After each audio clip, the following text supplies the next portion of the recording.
Um, so a couple of people asked me before, so I'm just going to state it upfront. I'm going to talk about ColliderVM, which is a research that we are doing right now. It's about enabling stateful computation on Bitcoin without fraud proofs. And just, I don't know if you will be disappointed or not, but it doesn't require a soft fork. So while I will maybe mention a few things that can be announced, this is no soft fork. So if you are disappointed, you can leave now. And then it is also practical. So unlike some previous research that we did and talked about, where things were very cool but also pretty expensive, this one, I believe, already in its current form is practical. And there is, well, it's still ongoing research, so there is a lot more to improve next. Okay. So here's what I'm hoping to cover in the next 20 minutes or so. Basically, what is stateful computation on Bitcoin? What solutions exist? I'm not going to cover everything, but I'll get to the ones that you are familiar with. And then talk about ColliderVM, what it is, what it brings, how does it work if we have time, and then like open research questions, and you'll see. I don't know if you can see it, so I will just read it to you. So first, non-formal definition. What do I mean by stateful computation on Bitcoin? Well, basically, it's a computation ability to persist on-chain across multiple transactions and user interaction. By default, this is not something that exists on Bitcoin. And I will try to cut it into two pieces. So when I'm looking at stateful computation, I'm basically looking into two goals. One is logic persistency, and the second is data persistency. Let me explain very in short sentences. What does it mean? Logic persistency. It's something that is very non-trivial for Bitcoin. What I want to achieve with logic persistency is that there is a known chronological order of which the logic is being executed, meaning that you know for a fact when you go from one transaction to the second, from one user interaction to the second, at any point in time with which program you are interacting with. The program can be in different states, but it has to be the same program. It has to follow a specific route of execution. And this, by definition, is not what is happening on Bitcoin today, because anyone who spends the UTXO can choose whatever the next logic is going to be. So this is not the case today on Bitcoin.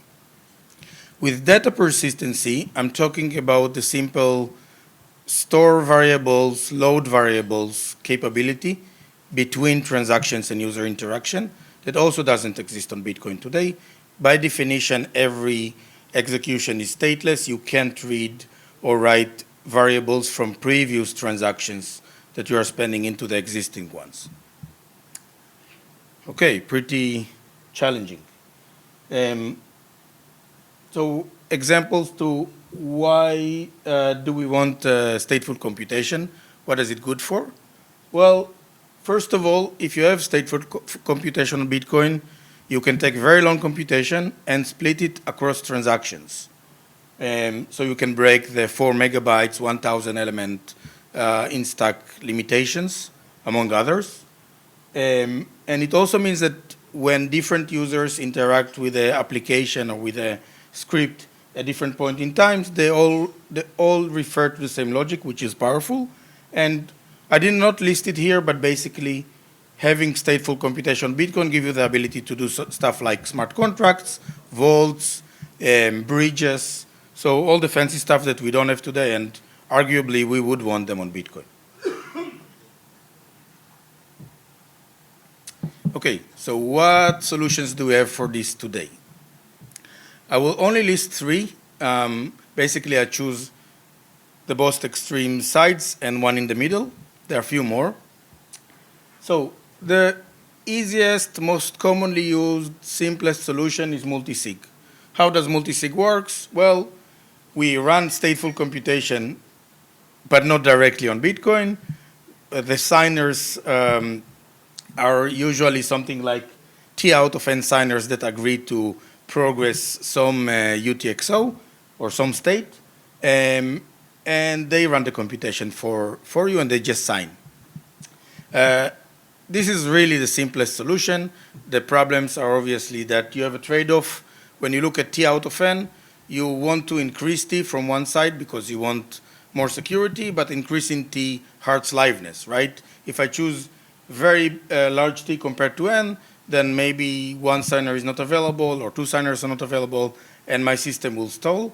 And if I choose a very small T, then the security of the multisig basically diminished. So it's not a very good solution. In fact, we will just put it as baseline no solution.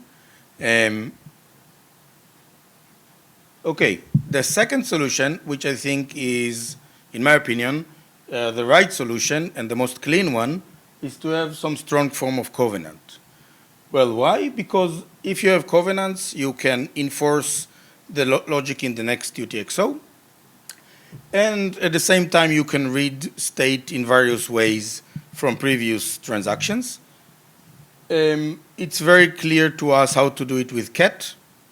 It's more complex, but maybe possible to do it with other less strong covenant proposals such as CTV. I'm not getting into it at all, but consider those two as being the two extreme options. One is from like multisig that you can get today, but basically is a baseline no solution, and covenant, which is the right solution.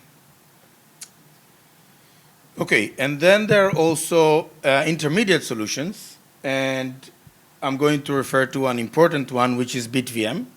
And what's good about BitVM, without getting into all the details and perks, is that it's already 1 out of n trust assumptions. By that I mean, when I say 1 out of n, I mean 1 out of n both for safety and for liveness. Why is 1 out of n really good? So let me speak about 1 out of n in a positive way for a second.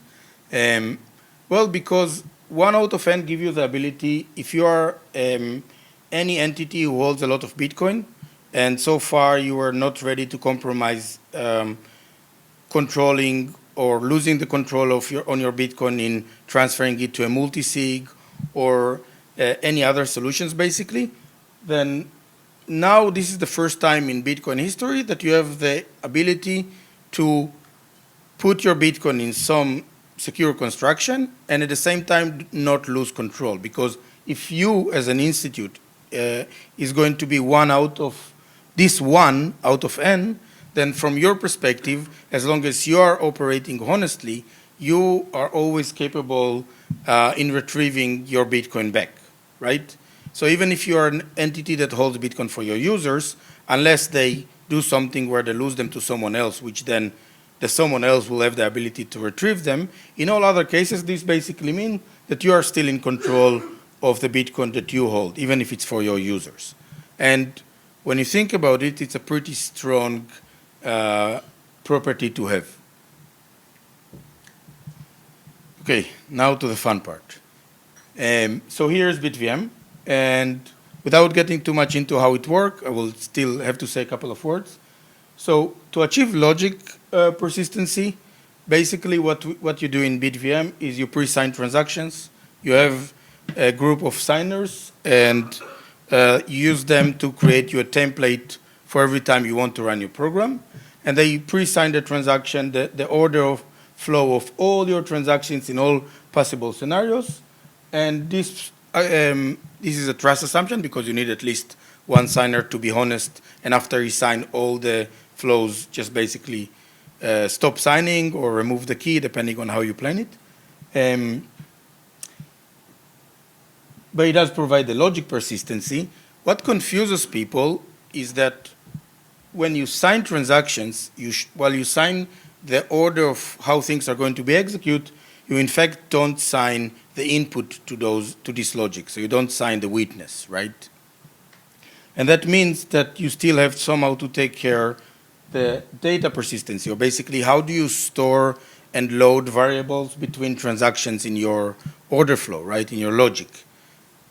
And the way it's being done in BitVM is through signatures. So basically, you have not just a group of signers, you also have a group of operators. The group of operators provide their information to signers, and then the operators doing the execution of the logic, they sign some input or some values to the variables, and then later on, if they don't stand in whatever they say they would stand, like for example, if they change variable, or if they put an assignment that turned out to be providing the wrong result, then there is a fraud detection process, and you can, depending on the construction, you can do something bad to them, you can save the money, and so on. So a very natural question is, okay, we have BitVM. It works with fraud detection, right, and fraud proofs. From one side, it's 1 out of n solution. On another side, what happens if we want a solution that is like BitVM, but we don't want fraud detection? It can come from various reasons. For example, we want very short finality, meaning we want, as soon as we execute something on-chain, it's valid. We don't have to wait a day or a week. So you don't have to hold money for a long time as an operator. And it has also some other good properties or desired properties that I will touch later. But the goal should be very clear. What if we agree to still use pre-signed transactions for the logic persistency, but now we don't want fraud anymore? We don't want fraud proofs. We rather rely on directly running the computation on-chain. Is there a solution? Okay, so the claim of this research is that there is a solution, and this solution is now called ColliderVM, and it does the computation directly on-chain. The challenge, like I mentioned earlier, is, well, how do you do data persistency? Meaning, how do you now store variables and load them in between different transactions? So you don't have any more signatures, like Lamport signatures in BitVM, to run fraud proofs on. What do you do in order to retrieve data between transactions?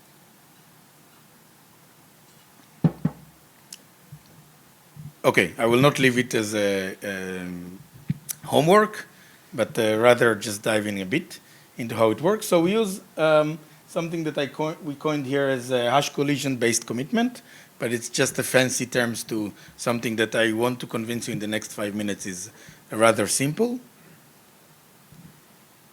Okay, here is a very abstract example, but nevertheless we will use it. So suppose that we have some computation or logic, call this computation F.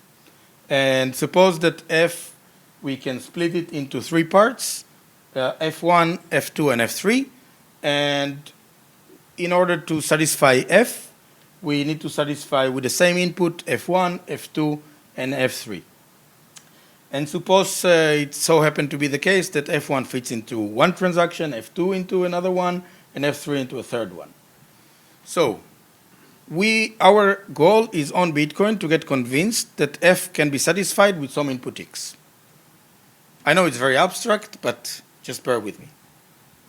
Okay, so what do we do? The first thing is that we need a group of signers to pre-sign this template, meaning by that I mean that we want to ensure that after F1, necessarily we get F2 to be executed, and after F2, necessarily we get F3 to be executed. And the way we achieve this is that we choose a group of trusted signers, where at least one signer is trusted, and we tell them, well, sign just this order of transactions, and then destroy the keys, for instance. And as long as they don't, at least one of them is honest, then we know that they did not sign anything else, and they don't have the ability to sign anything else anymore, which is great. So now we know that this will be the order of which transactions will be executed and logic will be executed. Okay, let me explain to you the challenge, because when you look at it first, you're like, okay, what's the problem? So if you have this, you won, right? Wrong. Here is a very simple example. So we want to spend F1 or transaction 1, we send transaction 2. Basically, transaction 2 gets an input some X. And then we said, okay, let's check that a valid signature by the signers is provided and that X indeed satisfy F of 1, right? Well, that's by itself, if it would be enough to spend transaction number 1 or F1, there will be a problem. What will be the problem? Well, when you will come to spend F2, you will have no idea if the input, the same input, theoretically X, is really the same input, right?